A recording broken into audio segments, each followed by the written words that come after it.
asyrafil anbiya'i wal mursalin wa ala alihi wa sahbihi ajma'in.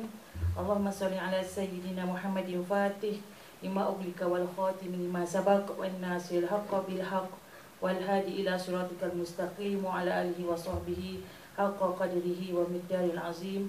Asyhadu an la ilaha illallah wahdahu la syarikalah wa asyhadu anna Muhammadan abduhu wa rasuluh. Assalamualaikum warahmatullahi taala wabarakatuh. Terima kasih pada tuan pengurusi majlis, tuan-tuan dan puan-puan yang dirahmati Allah sekalian. InsyaAllah saya daripada Yayasan Wakaf Malaysia nak berkongsi sedikit maklumat berkaitan dengan wakaf dan bagaimana tuan-tuan dan puan-puan boleh melaksanakan wakaf. Kalau saya boleh kaitkan sedikit dengan dua ceramah kita pagi tadi, bagaimana tuan-tuan dan puan-puan, suami dan isteri boleh membawa pasangan masing-masing beriringan tangan menuju ke syurga kelak. Mungkin dengan adanya asbab daripada wakaf ni akan menjadi satu ganjaran yang berpanjangan kepada tuan-tuan dan puan-puan. Okey. Saya tak akan ambil masa lama. Sedikit saja saya nak terangkan mengenai wakaf. Okey, next.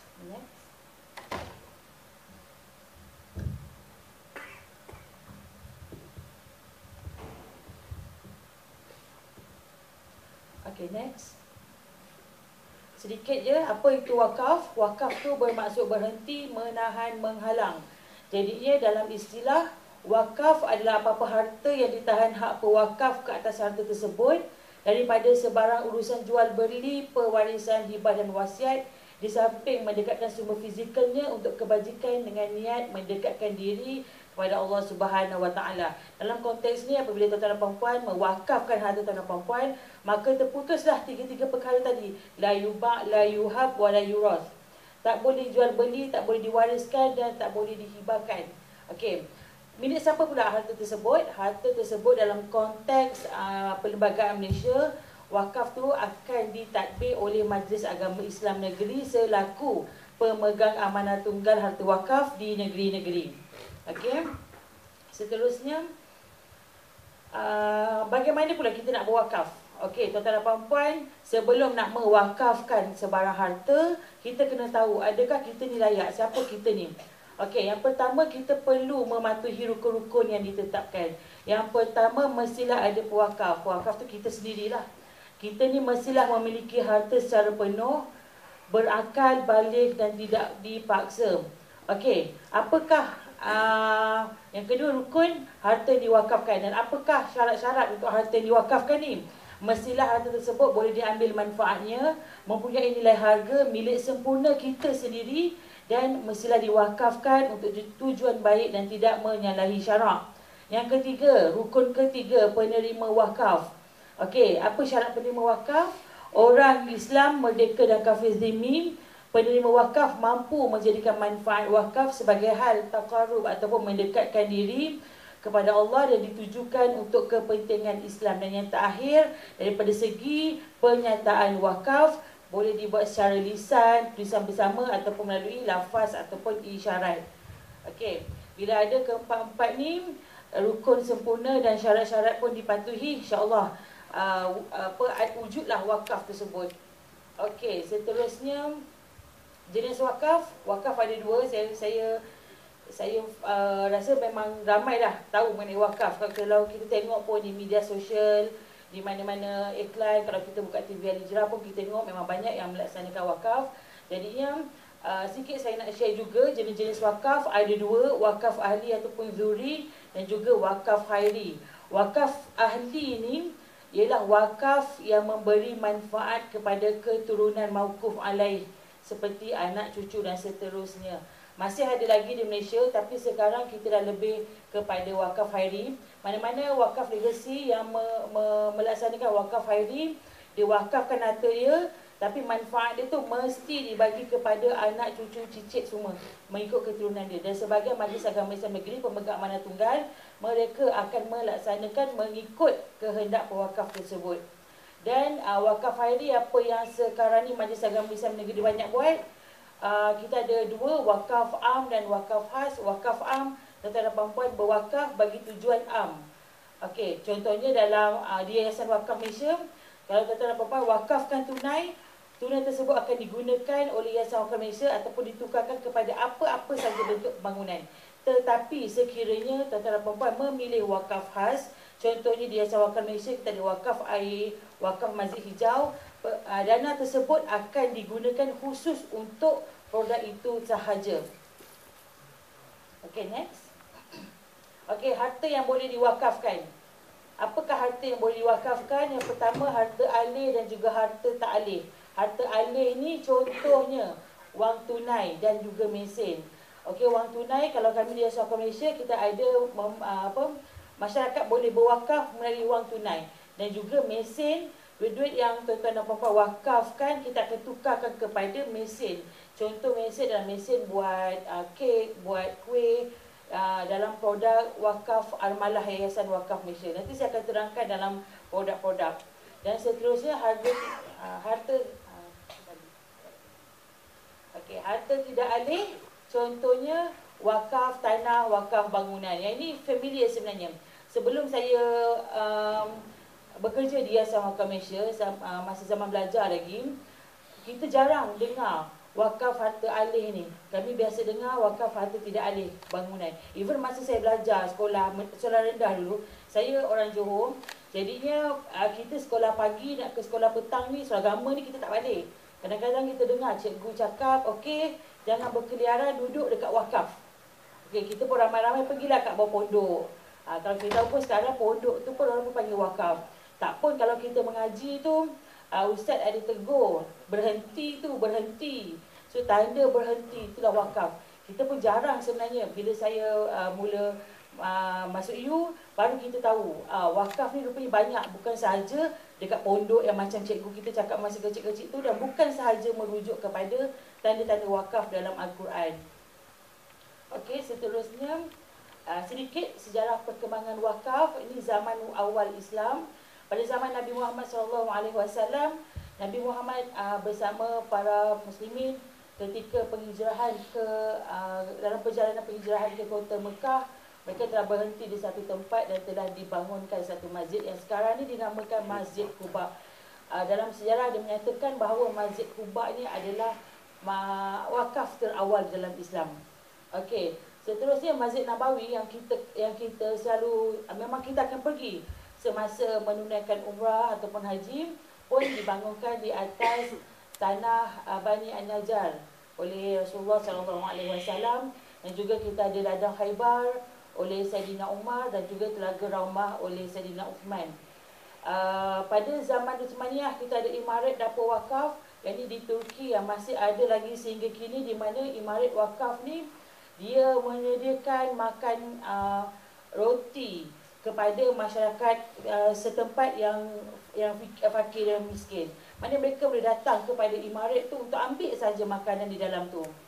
Okey, yang seterusnya kita ada wakaf Beyazid Turki yang dibangunkan, di mana dalam wakaf Beyazid Turki ni ada hospital yang memberi cas kesihatan ni secara percuma.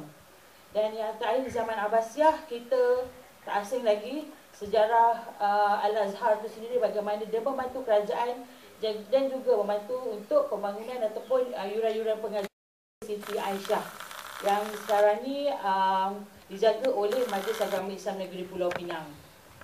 Okey, seterusnya pensyariatan wakaf. Kenapa kita kena berwakaf? Yang pertama, kesempurnaan amalan. Sebagaimana dinyatakan dalam surah Ali Imran ayat 92, kamu tidak sesekali akan mencapai hakikat kebajikan dan kebaktian yang sempurna sebelum kamu dermakan sebahagian dari apa yang kamu sayangi, dan sesuatu apa jua yang kamu dermakan, maka sesungguhnya Allah mengetahuinya. Keduanya, pulangan yang lumayan sebagaimana dinyatakan dalam surah Al-Baqarah ayat 261. Bandingan orang yang membelanjakan hartanya pada jalan Allah ialah seperti sebiji benih yang tumbuh dan menerbitkan 7 tangkai. Tiap-tiap tangkai itu pula mengandungi 100 biji, dan ingatlah Allah akan melipat gandakan pahala bagi sesiapa yang dikehendakinya, dan Allah Maha Luas rahmat kurnianya lagi Maha mengetahui. Kalau kita tengok pada ayat ini, dengan nilai RM1 yang kita wakafkan tu seumpama nilai dia tu adalah sebanyak RM700. Ini adalah janji Allah yang dinyatakan dalam surah Al-Baqarah ayat 261 dan juga daripada riwayat Muslim. Sabda Rasulullah SAW, apabila mati anak Adam akan terhentilah amalannya kecuali 3 perkara. Apa dia 3 perkara tu? Yang pertama, sedekah jariah, sedekah yang berpanjangan. Yang kedua, ilmu yang dimanfaatkan. Dan yang ketiga, anak soleh yang mendoakannya. Ini yang dijanjikan bila mati anak Adam, ada 3 perkara. Daripada 3 perkara, perkara yang senang yang kita buat sendiri adalah kita keluarkan harta kita sendiri, keluarkan tunai kita sendiri untuk berwakaf. Ilmu yang dimanfaatkan. Kalau kita ni direzekikan menjadi seorang tenaga pengajar ataupun kita ada lecturer jadi keluarkan buku, itu mungkin kita ilmu yang kita sediakan ataupun ilmu yang kita tulis tu boleh dimanfaatkan pada masa akan datang. Dan juga anak soleh yang mendoakan, siapa-siapa yang mempunyai anak soleh yang rezeki dia mendoakan dia, memang kita syukur, memang menjadi satu amalan yang berpanjangan kepada dia. Tapi bagi sesiapa yang tidak mempunyai anak ataupun keturunan, daripada 3 perkara, sedekah jariah lah yang mampu, yang paling mudah untuk kita lakukan untuk diri kita sendiri. Okey, seterusnya, okey, ini kisah pewakafan sahabat, kisah tanah di Khaybar. Sayyidina Umar dia jumpa Rasulullah SAW. Ya Rasulullah, aku terima satu tanah yang sangat best, sangat baik lah, yang dia tak pernah miliki pun. Jadinya apa yang kena aku buat ni ya Rasulullah? Rasulullah kata, in syi'ta habasta aslaha wa tasaddaqta biha. Jika engkau suka, maka tahanlah ia dan bekukan tanah tersebut dan sedekahkan manfaatnya. Jadi mendengar seruan Rasulullah SAW, Sayyidina Umar pun terus mewakafkan harta tersebut, mewakafkan tanah beliau, dan juga tanah-tanah tersebut diberi manfaat yang timbul daripada tanah tersebut, diberi untuk kegunaan fakir miskin, kaum kerabat, memerdekakan hamba sahaya, sabilillah, ibn sabil dan tetamu. Ada sinilah konsep wakaf tu. Kita tahan wakaf tersebut, tapi kita belanjakan manfaat-manfaat yang timbul daripada wakaf. Okey, seterusnya kisah Telaga Raumah Sayyidina Uthman. Semasa zaman penghijrahan ke kota Madinah, air menjadi sangat mahal. Okey, ada satu Yahudi, dia telah memiliki satu telaga Raumah ni, dan dia menjual air daripada telaga tersebut dengan sangat mahal kepada kaum muslimin pada waktu tu. Jadinya Nabi bersabda, sesiapa sahaja di antara kamu yang membeli telaga Raumah lalu mendermakannya untuk umat muslimin, maka akan mendapat syurga Allah. Dengar sahaja seruan Rasulullah SAW, Sayyidina Uthman terus memberi telaga tersebut daripada Yahudi. Tetapi dengan kebijaksanaan Sayyidina Uthman, dia tidak beli sekaligus macam tu. Dia jumpa Yahudi ni, dia nego, wahai Yahudi, aku nak beli telaga ni, boleh tak? Yahudi tu pun kata, tak boleh. Yang ni aku punya, aku dapat manfaat untung banyak daripada penjualan air. Sayyidina Uthman nego lagi, akhirnya Yahudi setuju. Tapi cara Yahudi setuju, dia bukan setuju sekaligus. Dia bagi selang-seli. Okeylah, macam ni je lah Sayyidina Uthman. Hari ni aku punya telaga, besok kau punya. Lusa aku punya, tulat kau punya. Okey. Berlaku macam tu. Bila waktu Yahudi ni memiliki telaga tersebut, dia jual dengan harga yang macam biasa dia jual. Tapi bila hari Sayyidina Uthman pesan kepada kaum muslimin, ambil air sehingga cukup untuk 3 hari. Jadi 3 hari tu, hari ni, besok dan lusa. Besok tu kan hari Yahudi, tak ada siapa pun kaum muslimin yang datang untuk membeli air. Lama kelamaan Yahudi ni give up lah. Jadi dia jumpa Sayyidina Uthman. Sayyidina Uthman, nah, aku jual keseluruhan telaga ni kepada kau. Belilah, gunakanlah. Jadi Sayyidina Uthman pun beli keseluruhan telaga tersebut daripada Yahudi dan mewakafkan telaga tersebut untuk kegunaan kaum muslimin pada masa itu. Okey, dan saya difahamkan juga telaga Raumah ni masih lagi wujud dan tumbuh sekitarnya pohon-pohon kurma. Yang mana pohon-pohon kurma tu pun digunakan bagi tujuan dana untuk kerajaan Arab Saudi. Okey, seterusnya perundingan wakaf di Malaysia, macam saya maklumkan tadi, wakaf bawah bidang Majlis Agama Islam Negeri. Di Perak, bawah Majlis Agama Islam dan Adat Melayu Perak. Okey, seterusnya, kalau wakaf di Malaysia, siapa pula Yayasan Wakaf Malaysia dan Jauhar? Dalam konteks ini, untuk makluman tuan-tuan dan puan-puan, Jauhar adalah satu agensi kerajaan yang ditubuhkan untuk membuat dasar-dasar mengenai wakaf. Antara dasar yang dibuat oleh wakaf adalah perkeliling potongan gaji penjawat awam persekutuan secara sukarela, yang itu diwujudkan ataupun disediakan oleh Jauhar. Sama juga untuk mendapatkan pengecualian cukai, potongan cukai kepada penyumbang-penyumbang wakaf. Itu pun antara dasar-dasar yang diwujudkan oleh Jauhar. Manakala kami di Yayasan Wakaf Malaysia hanya execute saja dasar-dasar yang telah dibuat oleh Jauhar. Maksudnya kami bersama dengan Majlis Agama Islam Negeri, kami membantu Majlis Agama Islam Negeri untuk membangunkan hartanah wakaf, mewujudkan wakaf baru dan membangunkan ekonomi ummah melalui instrumen wakaf. Itu beza dia. Majlis Agama Islam Negeri pemegang amanah tunggal sebagaimana termaktub dalam Perlembagaan Malaysia. Jauhar pembuat dasar dan Yayasan Wakaf Malaysia melaksanakan dasar-dasar yang dibuat oleh Jabatan Wakaf Zakat dan Haji. Okey, seterusnya. Okey, masa mula-mula saya masuk ke Yayasan Wakaf pada tahun 2008, saya masuk Yayasan Wakaf. Saya sendiri baru dengar, oh boleh wakaf tunai ni. Dan bila kita mula kempen kepada masyarakat, sebab pada tahun 2009 kami telah mendapat kod potongan gaji daripada Jabatan Akauntan Negara, kita mula promote kepada masyarakat untuk berwakaf. Cuma ramai masyarakat pada waktu tu tanya, boleh ke wakaf tunai ni? Sebab masa saya kat kampung, semuanya wakafkan tanah, semua wakafkan rumah. Jadinya apa yang kita maklumkan, boleh berwakaf dalam wang tunai selaras dengan keputusan Jawatankuasa Fatwa Majlis Kebangsaan pada April 2007 yang menyatakan bahawa berwakaf dalam bentuk wang tunai adalah dibolehkan dalam Islam. Jadi tak ada masalah, boleh sahaja berwakaf menggunakan tunai kepada Yayasan Wakaf Malaysia ataupun kepada mana-mana Majlis Agama Islam Negeri atau pihak-pihak yang diberi kebenaran oleh Majlis Agama Islam Negeri. Okey, seterusnya. Next. Ini saya tak sentuh. Okey, tujuan penubuhan kami Yayasan Wakaf Malaysia, yang pertama untuk mengumpul dana wakaf, membangun dan memajukan harta wakaf, melaksanakan program pelaburan patuh syariah, melaksanakan program kebajikan dan sosial, dan yang terakhir melaksanakan program promosi dan penerbitan.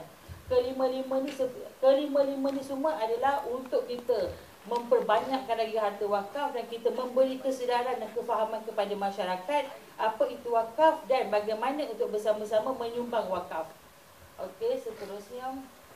Okey, terus. Okey. Ini adalah produk-produk wakaf yang disediakan oleh Yayasan Wakaf. Saya akan sentuh lebih kepada wakaf tunai, di mana wakaf tunai yang ada di Yayasan Wakaf Malaysia terbahagi kepada 4 kategori. Kita ada wakaf am. Wakaf am ni contohnya, macam tuan-tuan dan puan-puan, kalau tengok dalam beg masing-masing ada borang potong wakaf. Borang potongan gaji wakaf ni kita akan secara automatiknya akan masuk ke dalam dana wakaf am, di mana Yayasan Wakaf akan tukarkan ia kepada apa-apa sahaja harta kekal yang telah diluluskan oleh Jawatankuasa Syariah Yayasan Wakaf Malaysia. Kalau tuan-tuan dan puan-puan baca hujah wakaf tu, memang dia ada tulis, saya mengamanahkan kepada Yayasan Wakaf Malaysia untuk menukarkannya kepada apa-apa harta kekal. Okey, seterusnya kita ada wakaf tunai khas. Wakaf tunai khas ni kita ada wakaf tunai pendidikan YWM Pintar. Kita bersama dengan gabungan institusi tahfiz kebangsaan, Pintar Kebangsaan, untuk kita menyediakan kemudahan fasiliti kepada tahfiz-tahfiz di Malaysia. Pada perhimpunan Duit Bulanan Agensi Agama yang lepas, kita telah pun menyumbangkan sebanyak 219,000 dana wakaf tunai pendidikan YWM Pintar bagi tujuan pembelian barangan multimedia kepada 20 institusi tahfiz yang terpilih di bawah gabungan Pintar ni. Okey, seterusnya kita ada wakaf tunai, wakaf perkhidmatan air ataupun dikenali sebagai wakaf air. Dalam konteks ni tuan-tuan dan kena ingat, bukan air itu yang diwakafkan, tetapi fasiliti itu diwakafkan. Sebagai contoh, tube well ataupun tangki, itulah yang diwakafkan. Saya bagi contoh pengalaman saya turun ke tapak wakaf air di Silong. Silong ni di Johor, di Senai Johor, di mana ada satu, saya sampai je kami berada di kawasan taman. So saya rasa taman ni mungkin tak ada masalah ni kot untuk dapat capaian air bersih.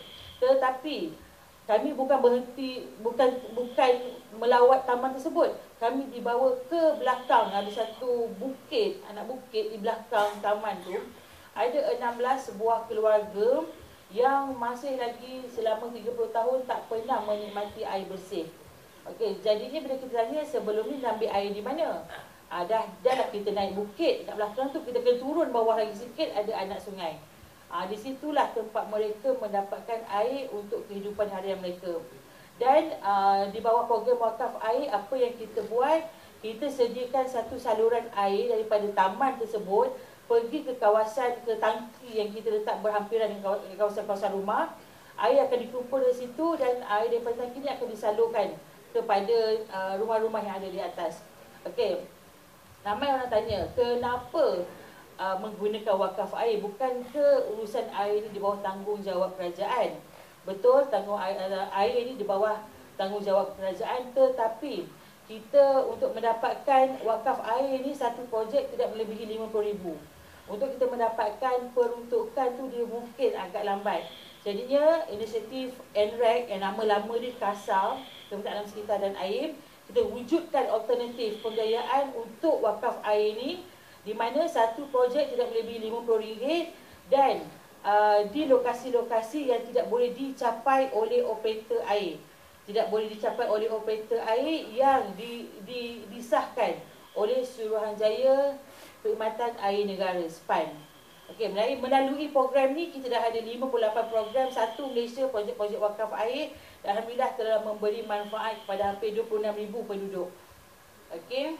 Seterusnya kita ada wakaf masjid hijau. Kita bantu untuk mengurangkan perbelanjaan masjid-masjid dengan menukarkan penggunaan elektrik kepada penggunaan tenaga solar. Kalau sebelum ni dia bayar elektrik, bil elektrik sangat tinggi, tapi dah ada pengurangan lah daripada situ dengan penggunaan solar. Dan juga tempat berwuduk, kalau kita sebelum ni berwuduk kita kena putar pilih air. So sekarang ni hanya menggunakan sensor sajalah, atau tarian digunakan untuk tenaga hijau. Dan tabung Syakna Armalah, kita bantu ibu-ibu tunggal yang ditinggalkan suami ataupun kematian suami, yang mempunyai tanggungan anak untuk memulakan perniagaan. Yang ini kita telah bantu hampir 20 ibu-ibu tunggal golongan Armalah di Lembah Kelang, yang mana kita bantu memberikan mereka peralatan memulakan perniagaan. Ada mesin chiller, ada mesin uli tepung, mesin buat roti dan macam-macam sekali, macam-macam lagi lah untuk mereka. Yang terakhir untuk wakaf khas, kita ada wakaf makmal bahasa digital bergerak. Yang ini kita telah habis buat kutipan dan tutup akaun dia. Yang ini kita kerjasama dengan wakaf Pulau Pinang untuk transform lori menjadi makmal bahasa digital bergerak, library bergerak lah ni. Maknanya wakaf Pulau Pinang akan menggunakan lori tersebut ataupun makmal bahasa tersebut untuk pergi ke kawasan-kawasan luar bandar, untuk membantu anak-anak di kawasan karya, kawasan kampung tersebut untuk mendapatkan maklumat mengenai apa-apa saja pembelajaran ataupun maklumat yang diperlukan. Di bawah wakaf tunai kita ada sijil wakaf tunai pendidikan, yang mana kita telah gunakan semasa COVID hari itu untuk membeli peralatan hospital. Untuk hospital yang menjadi kes rujukan COVID, kita di Hospital Tengku Ampuan Rahimah Kelang, Hospital Tengku Ampuan Afzal di Kuantan, Hospital Kajang di Selangor, dan juga lagi satu kita ada Hospital Sungai Buloh. Ini semua empat hospital yang telah menerima manfaat daripada sijil wakaf kesihatan. Kita belanjakan hampir 1.5 juta untuk semua peralatan yang diberikan. Juga wakaf tunai pendidikan yang kita gunakan masa COVID juga, bila berlaku PDPR, kita terima banyak sangat permohonan daripada sekolah-sekolah untuk bantu mereka sediakan peralatan peranti untuk belajar. Kerana ada yang cikgu-cikgu call kami bagi tahu anak murid kami banyak yang tercicir ni. Macam mana boleh wakaf ni boleh tolong kami. Jadi kami di Yayasan Wakaf Malaysia menukarkan duit daripada sijil wakaf tunai pendidikan tersebut kepada tab. Kita beli tab tu dijadikan sebagai harta wakaf, wakaf alih yang kita beri kepada sekolah untuk diuruskan. Dan alhamdulillah sekolah-sekolah bagi pinjam tab tersebut pada anak-anak yang tak ada kemudahan tab pada waktu tersebut, dan alhamdulillah anak-anak dapat mengikuti PDPR sepanjang tempoh yang dimaklumkan ataupun ditetapkan yang sebelum ni. Begitu juga ada sijil. Kita ada wakaf, kita ada wakaf tunai pembangunan ekonomi. Sama juga kita bantu golongan yang usahawan-usahawan yang nak memulakan perniagaan, kita berikan mereka mesin. Okey, berbanding dengan amalah tadi dia khusus untuk ibu-ibu tunggal. Tapi di bawah wakaf tunai pembangunan ekonomi, kita lebih kepada umum. Tujuannya untuk membantu meningkatkan ekonomi keluarga. Dan yang terakhir kita ada wakaf bangunan. Yayasan Wakaf Malaysia telah beli satu bangunan di Bangi Gateway, bukan menggunakan wakaf tunai. Tapi macam mana kami nak jadikan di aset wakaf, kami pecah-pecah kecil, pecahkan kepada lot-lot. Kalau tuan-tuan dan perempuan pernah dengar wakaf kaki, macam itulah yang kami buat. Maknanya satu unit tu bersamaan RM25. Dalam konteks sijil wakaf bangunan akan ada dua akad di situ, dua kontrak.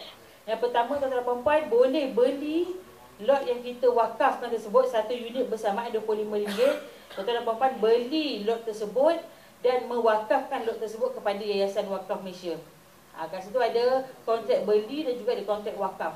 Apabila keseluruhan lot tersebut telah diwakafkan, telah dibeli dan diwakafkan oleh masyarakat, kita akan daftarkan aset tersebut kepada Majlis Agama Islam Negeri, di mana aset tersebut berada. Dalam konteks ni kepada Majlis Agama Islam Negeri Selangor.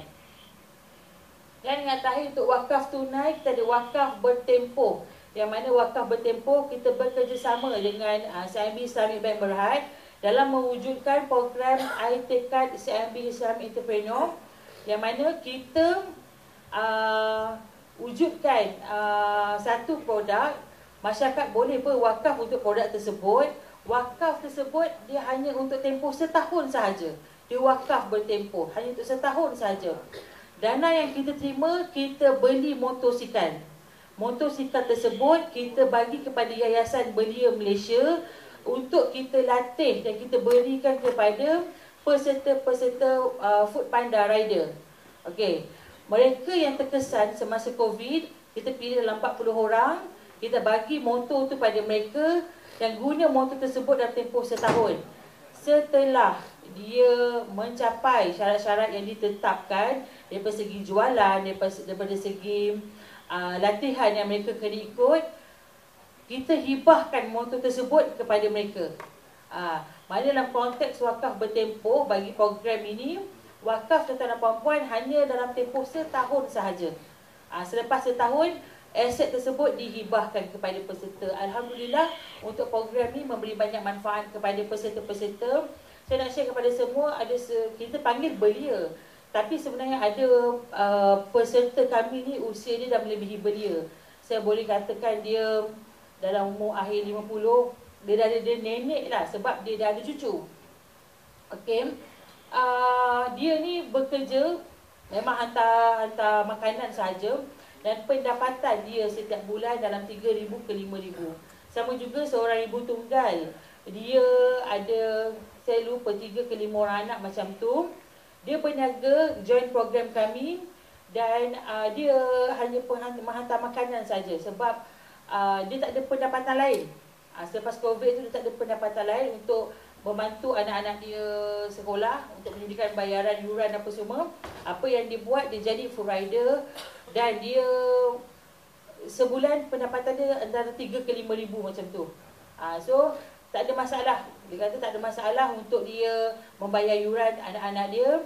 Dan saya tanya juga macam mana anak-anak dekat rumah. Kalau puan keluar, dia kata pagi dia guna motor yang dia dapat tu pergi hantar anak.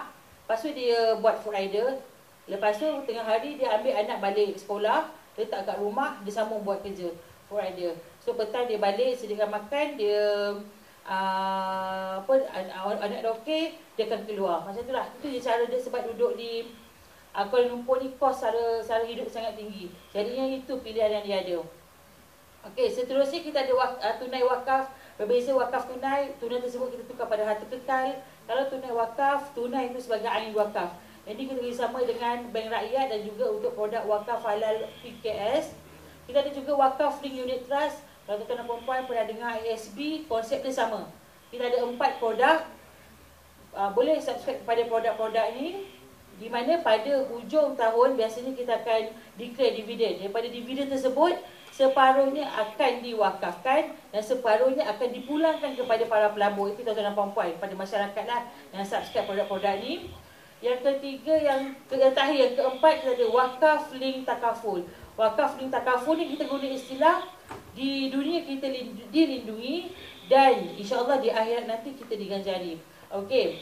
Wakaf link takaful, tuan-tuan dan puan-puan boleh subscribe produk-produk yang ada kami dengan Takaful Ikhlas, Amat Life Takaful, Sun Life Takaful dan Hong Leong MSG Takaful Berhad. Di mana apabila berlaku kematian, sebahagian dana yang akan diterima, dana khairat yang diterima tidak melebihi 1/3 akan diwakafkan. Maknanya kalau sekiranya berlaku apa-apa, akan ada 2/3 tu kepada ahli waris dan 1/3 ni akan diwakafkan. Kecuali untuk Sun Life Takaful, kita ada satu produk di mana bila tuan-tuan dan puan-puan mencarum bulanan, masih hidup lagi tuan-tuan dan puan-puan, telah pun berwakaf. Bulanan tersebut akan diwakafkan dan separuhnya dibayar untuk caruman takaful. Okey, seterusnya. Okey, next. Okey, ini adalah rakan-rakan kerjasama Yayasan Wakaf Malaysia. Ini semua adalah penyedia produk-produk wakaf yang ada di Yayasan Wakaf. Kita ada wakaf khas, kita ada dengan JAKIM. Yang baru lah JAKIM ni, kalau tuan-tuan pernah dengar, Solidariti Sejuta Wakaf Al-Quran. Ini kerjasama kami dengan JAKIM, dengan Kementerian Sumber Asli Alam Sekitar untuk wakaf Masjid Hijau dan juga wakaf air. Yayasan Restu Rasul Quran tadi wakaf Al-Quran. Yayasan Muslimin untuk wakaf Armalah. Bank Rakyat dan HDC untuk tunai wakaf. Link takaful saya maklumkan tadi. Dan penyedia platform digital yang ada di Yayasan Wakaf Malaysia. Kita ada BSI, Public Islamic Bank, Bank Islamic, SMB Islamic, Toypay, InfakPay dan juga Touch and Go Digital. Okey, next. Okey. Ini adalah model pengurusan dana wakaf oleh Yayasan Wakaf Malaysia. Sekiranya tuan-tuan dan puan-puan berwakaf di Yayasan Wakaf Malaysia, terutamanya sekiranya melalui potongan gaji, duit yang kita terima, kita akan agihkan kepada Majlis Agama Islam Negeri. Dalam borang tuan-tuan dan puan-puan boleh memilih ke mana dana tersebut hendak dimanfaatkan. Contohnya macam saya tadi, saya orang Johor, saya boleh pilih di situ supaya dana tersebut dimanfaatkan untuk negeri Johor. Macam tuan-tuan pun, kalau misalnya orang Kedah, boleh minta supaya dana tersebut dimanfaatkan untuk negeri Kedah. Okey. Sementara menunggu aset-aset tersebut ditukarkan kepada aset kekal sama ada alih ataupun tidak alih, sebahagian dana akan dilaburkan dalam pelaburan yang diluluskan oleh Jawatankuasa Perisian Syariah Yayasan Wakaf Malaysia, dan hasil pelaburan akan dimasukkan ke dalam tabung dana manfaat. Dana manfaat ni penggunaannya bukan macam dana wakaf, dia lebih fleksibel. Dia tak terikat dengan apa-apa syarat. Okey. Dan mana-mana aset yang ditukarkan kepada aset kekal, kita akan ada pemantauan dan pelaporan status aset tersebut. Yang mana kita laporkan kepada Lembaga Pemegang Amanah Yayasan Wakaf Malaysia, yang mana kesemuanya adalah wakil daripada Majlis Agama Islam Negeri. Okey, seterusnya. Next. Okey, ni saya nak share dengan tuan-tuan dan puan-puan data kutipan dan agihan dana wakaf yang kita terima daripada tahun 2021 sehingga 2023. Semua aset-aset tersebut ataupun harta tersebut kita telah agihkan sebagaimana hujah oleh pewakaf-pewakaf. Okey, next. Ni saya nak share saja. Oh, dia terlari sikit bulatan tu. Okey, saya nak share saja dengan tuan-tuan dan puan-puan ni demografi pewakaf berdaftar dalam sistem wakaf tunai Yayasan Wakaf Malaysia. Paling tinggi adalah 58% untuk pewakaf wanita. Tetapi walaupun 42% sahaja pewakaf daripada lelaki, saya nak share dengan tuan-tuan dan puan-puan, pewakaf lelaki di Yayasan Wakaf Malaysia ni unik. Daripada unik tu macam mana? Bila kita semak dalam sistem kita, pewakaf yang suka berwakaf dalam selang 4 jam, selang 2 jam, dalam satu hari ni dalam 5 transaksi, 5-6 transaksi dia akan berwakaf, adalah pewakaf lelaki itu sendiri. Dan juga pewakaf yang suka berwakaf di awal-awal pagi sebelum subuh, pun terdiri daripada wakaf lelaki. Dan pewakaf potong gaji yang tinggi di Asal Wakaf Malaysia dengan nilai potongan dia 1,500 adalah pewakaf lelaki. Kat sini tengoklah, walaupun dia sikit peratusannya, tetapi kebanyakan pewakaf unik di Yayasan Wakaf Malaysia adalah pewakaf lelaki. Okey. Next. Okey. Ni kaedah berwakaf di Yayasan Wakaf Malaysia. Kita tuan perempuan boleh turut sama untuk kita berwakaf. Yang pertama, melalui potongan gaji bulanan. Telah pun telah pun diluluskan oleh Tan Sri KSN pada tahun 2020 untuk pewakafan oleh penjawat awam secara sukarela. Okey, seterusnya melalui sistem wakaf tunai Malaysia.